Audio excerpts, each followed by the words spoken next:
Dior, une haute joaillerie très couture. Destination Taormina, en Sicile, village adossé à la falaise, surplombant la mer et niché à l'ombre de l'Etna, où la nature y est flamboyante et colorée. C'est l'écrin choisi par la maison Dior pour dévoiler la nouvelle collection de haute joaillerie, créée par Victoire de Castellane. J'ai eu la chance d'arriver et de commencer chez Dior, quelque chose qui n'existait pas. Et c'est vrai que la joaillerie n'avait rien à voir il y a 24 ans avec aujourd'hui.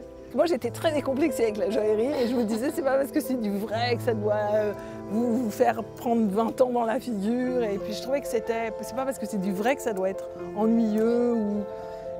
Ça ne veut pas dire que j'aime pas les choses classiques ou vintage. Moi, j'adore, mais je trouve qu'il faut à un moment aussi avancer. Et je vois pas, enfin, si vous voulez, à partir du moment où je suis arrivée chez Dior, j'allais pas faire un truc coincé.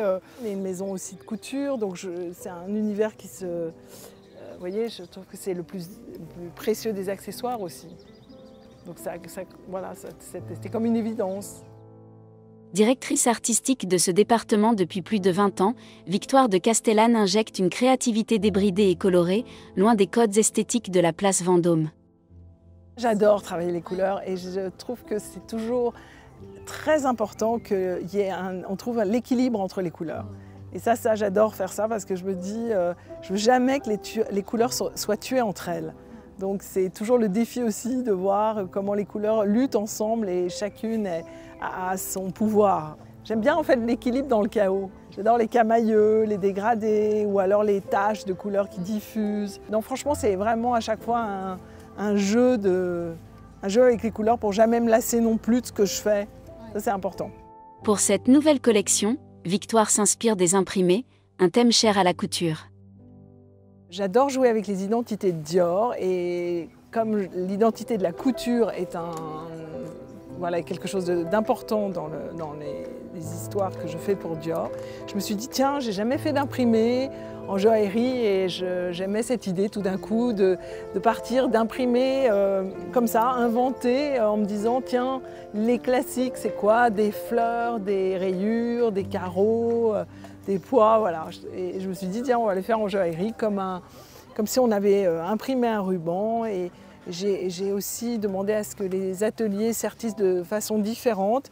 Il y a des imprimés qui sont en réau, alors les fleurs se remontent un tout petit peu pour donner du relief. Et il y en a d'autres qui sont complètement plats, comme si vraiment ça avait été imprimé. C'est important aussi les choses qui se font dans l'actualité de la mode. Donc c'est sûr que ce que font les autres designers fait partie devient des thèmes de l'identité de la maison, donc c'est pour moi une source d'inspiration aussi. Je mélange ça en créant aussi d'autres identités qui ne sont pas forcément vues en joaillerie, mais qui sont vues dans la mode et je me dis tiens c'est marrant, ça n'a jamais été fait en joaillerie et ça pourrait être marrant de l'imaginer avec des vraies pierres.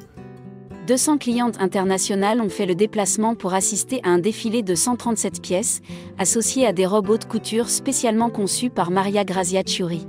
J'adore maintenant pouvoir représenter les bijoux sur les mannequins avec des robes qui ont été spécialement faites par Maria Grazia. Je trouve qu'il y a une vraie cohérence. En tout cas pour les clientes, je trouve que c'est génial. Elles peuvent voir les bijoux, voir comment elles peuvent les porter avec leur tenue. Pour la première fois, carreaux, pois, rayures, motifs tie and dye, imprimés floraux, se déclinent sur des volumes inattendus et des formes sensuelles. C'est des techniques d'emmaillage, de construction, de structure, de sertissage de pierres pour qu'elles soient mises dans un certain sens. Enfin voilà, on a les meilleurs ateliers du monde. On travaille avec eux, ils sont super contents de faire des choses nouvelles et inventer même, ou reprendre des techniques qui existaient, des techniques anciennes qu'on a oubliées et qu'on remet, qu'on invente. Des créations qui expriment un savoir-faire français et séduisent une jeune clientèle avide de pièces d'exception et exclusives. On sentait que les clientes de joaillerie, c'était des dames qui mettaient leurs bijoux au coffre, qui sortaient ça pour des occasions, alors qu'aujourd'hui, moi je vois les clientes, elles ont 30 ans, elles sont très à l'aise avec elles portent ça de manière complètement détournée.